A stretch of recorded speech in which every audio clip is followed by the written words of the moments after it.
do I feel responsible for Trump winning? No. No, that's not and my question. Also, do I think, are we asking the same question to the people when Biden won and Kamala Harris and Joe Biden wrote a blank check to Benjamin Netanyahu to do anything he wanted in Israel?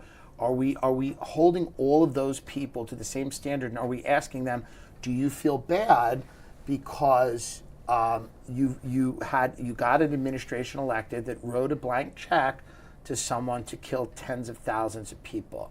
Are we using this across the board? Because then we're never going to have to talk to another politician. If the standard is don't talk to anyone who's going to do terrible things, you can never speak to a politician in this country ever for any reason. Interesting. What do you think of those tech people then? I worry about them. I don't trust any of them, I was actually. I was on the Reddit. I don't trust any of them. I was on the subreddit for your podcast. Yeah.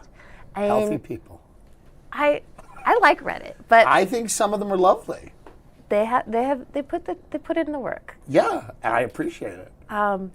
They were analyzing. You attract what you are a little bit. Oh God. Okay. Yes.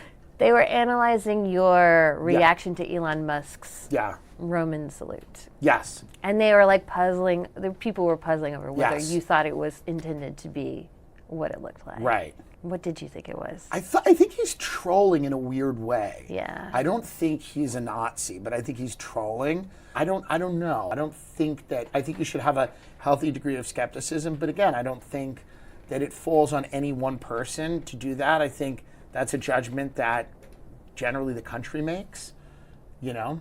Yeah, I'm not saying like, oh, you should have asked this. It's so easy. Yeah. It's not easy.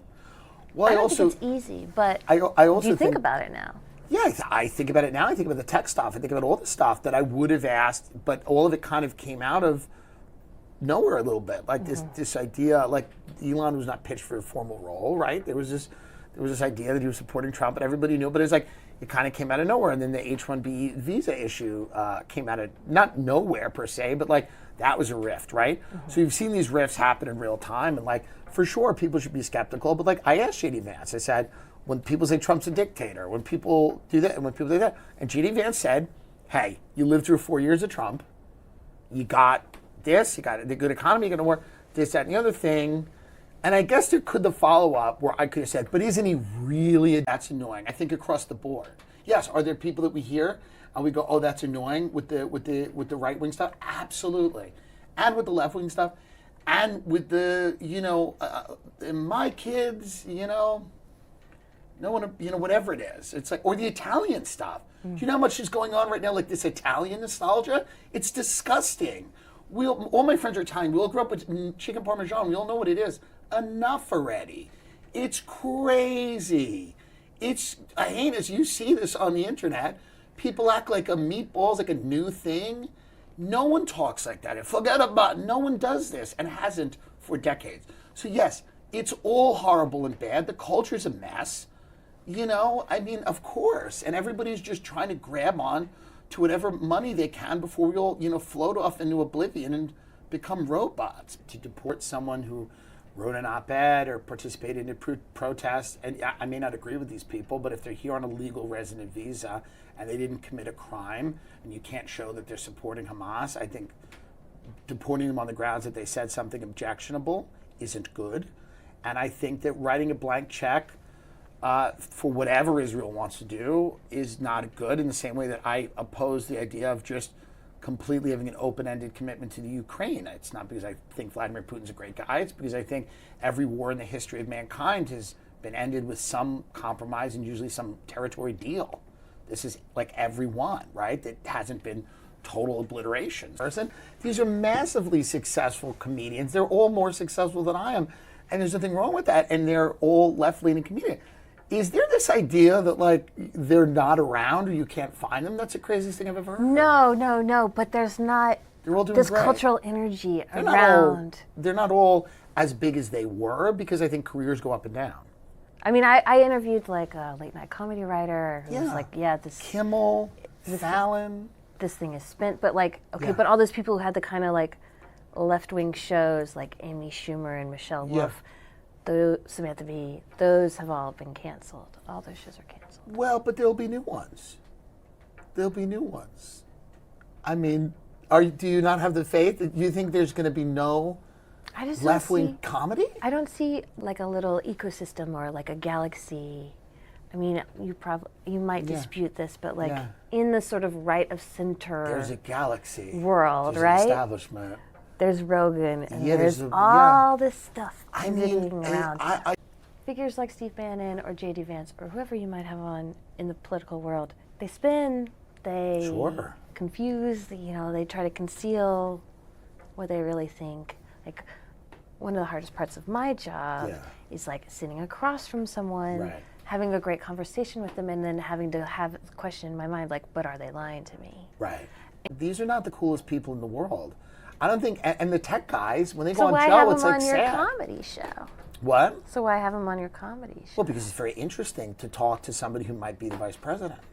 That's an interesting thing. Yeah. Why wouldn't you do that? Like, I mean, there doesn't seem to be a good reason. Because he might use you to further his own ends, perhaps even ends that you don't agree with. Yeah, but I think that's everybody that goes on any show is using that platform to get a message out that you may or may not agree with. I don't think the whole point of having a podcast is to talk to people whom you may or may not agree with. Otherwise, you'd only have the people on your show that you agreed with. You'd have a terribly uninteresting show. Yeah. Nobody would listen. Right. And you'd have to get rid of all the politicians, all the tech people, all the big celebrities. Everyone that's a public person that has an agenda couldn't come on the show. I mean, that's all I'm trying to do. If my show's interesting and entertaining, then it's worth someone listening to for an hour. I mean, this idea of driving opinion, I call out things I think are crazy. If people agree with me, great, but there's a lot of people that don't agree with me that go, but it's an interesting or funny show. So as long as you're listening, I don't care if you agree with me or not. I think Limbaugh cared, or at least it was a little different. If you disagree with me, I don't care as long as you find the show interesting or funny enough to listen. Okay. I think that's the main difference. That's fair. Anything else? No. Great. Thank you. You know you have to go. No, I appreciate it. Thank you so much. Release a lot of it. It's good. Yeah, that was fun. How does going on his show affect your career? People, he shares his audience. He's got a massive audience. He allows you to come on and say what you want and be funny and be interesting or whatever you're going to be, and he shares his audience. It's a very generous thing to do, and there's not a lot of people who do that, by the way. There's not Tell me more about that. Well, there's just not tons of people at his level that give opportunities to people the way he does. Yeah. There are some. But does a young comedian have to shape his act to try to Not at all. Joe Rogan's one it's a very big podcast, but it's one podcast in a world of podcasts, in a world of social media apps. There are comedians that have blown up on TikTok who are selling out theaters that why would they need to shape their act? Me, I would never shape anything. Yeah. Me and Joe see a lot of things in a similar way. Yeah. Even though we're very different on paper, we see a lot of things in a similar way, which apparently now there's 5 podcasters that dominate the whole world. This is a crazy thing. But this is every article that's been written since the election. I understand. Is that 5 guys now are the only people in comedy who make money or have audiences. It's the craziest narrative ever, and it came off the heels of running one of the most unpopular candidates with a platform that the American people largely rejected.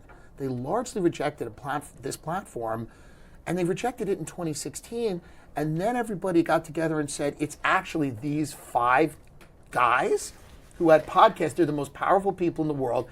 They're the new establishment, and they're the reason for this electoral defeat, not our unpopular policies and our candidate who ran on a platform of joy.